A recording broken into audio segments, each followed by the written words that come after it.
আসসালামু আলাইকুম বন্ধুরা, সবাই কেমন আছেন? আজকে আপনাদের সামনে নতুন একটা রেসিপি নিয়ে হাজির হলাম। আজকে আমি সেই পিঠা বানিয়ে নিব। নারকেলটা ভেঙে নিচ্ছি, আমি নিজেই ভেঙে নিচ্ছি, আপনারা দেখতে থাকুন। এই তো বন্ধুরা, আমি নারকেলটা ভেঙে নিচ্ছি। আমাদের নিজের গাছের নারকেল।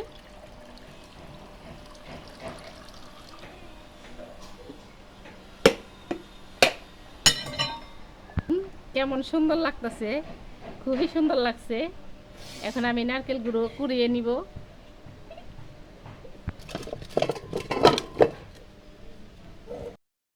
এই তো বন্ধুরা, আমি নারকেল গুঁড়ো কুড়িয়ে নিচ্ছি। দেখুন, অনেক সুন্দর করে কুড়িয়ে নিচ্ছি। তারপরে খাজিটা বানিয়ে নিব। এই তো বন্ধুরা, এদিকে আবার আমার মা আটা খসিয়ে নিচ্ছে। ওদিকে আমি নারকেলটা কুড়িয়ে নিলাম, আমার মা আটা খসিয়ে নিচ্ছে যেন তাড়াতাড়ি হয়ে যায়। আমার বোন আসছে, মা আসছে, এই জন্য ভাবলাম কিছু পিঠা বানাই। এই তো নারকেলটা আমি কুড়িয়ে নিয়েছি সুন্দর করে মুখের সামনে। এই তো বন্ধুরা, আমি নারকেল দিয়ে চিনি দিয়ে দিয়েছি। এখন দিয়ে দিব একটু গুড়ি, চালের আতপ চালের যে গুড়িটা হয়, ওই গুড়িটা কিছু দিয়ে দিব। আর দিয়ে দিব কিছুটা সয়াবিন তেল। পিঠাটার মধ্যে গুড়িটা না দিলে কিন্তু হবে না, এই পিঠাটার মধ্যে গুড়ি দিতেই হবে। আর একটু সয়াবিন তেলও দিতে হবে। এটাকে সে পিঠা বলে। আমি এখন ভালো করে এভাবে মেখে নিব, হাত দিয়ে চটকে চটকে মেখে নিব, যাতে সবগুলো একসাথে মিশে যায়। যারা পিঠা এখনো বানিয়ে খাননি, আমার রেসিপি দেখে যদি ভালো লাগে অবশ্যই একবার হলেও বানিয়ে খাবেন। খেতে কিন্তু খুবই সুস্বাদু, মুসমুসে। 1-1.5 মাস ঘরেও বয়মের ভিতরে রেখে দিলে ঘরে থাকবে, নষ্ট হবে না।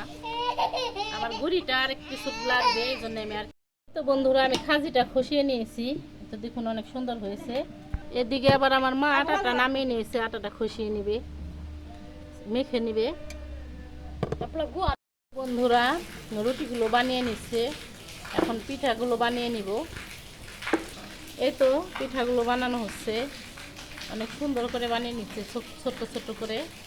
এখন একটা বাঁশের ছিলকা দিয়ে কেটে নিবে।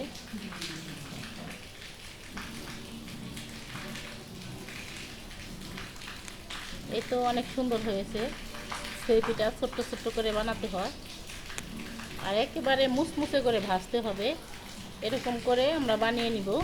এদিকে আবার তেল গরম দিয়ে দিছি ছোট্ট মিনি কুকারে, কারণ বাইরে প্রচুর বৃষ্টি হচ্ছে, বাচ্চা কাচ্চা নিয়ে বাইরে মাটির চুলায় ভাজা যাবে না, এই জন্যে কুকারে তেলটা গরম দিয়ে দিয়েছি। এই তো পিঠাগুলো দিয়ে দিচ্ছি। এখন আস্তে ধীরে সুস্থে নেড়ে চেড়ে ভেজে নিব। এই তো আমার পিঠাগুলো ভাজা হয়ে গেছে, আমি এখন তুলে নিব।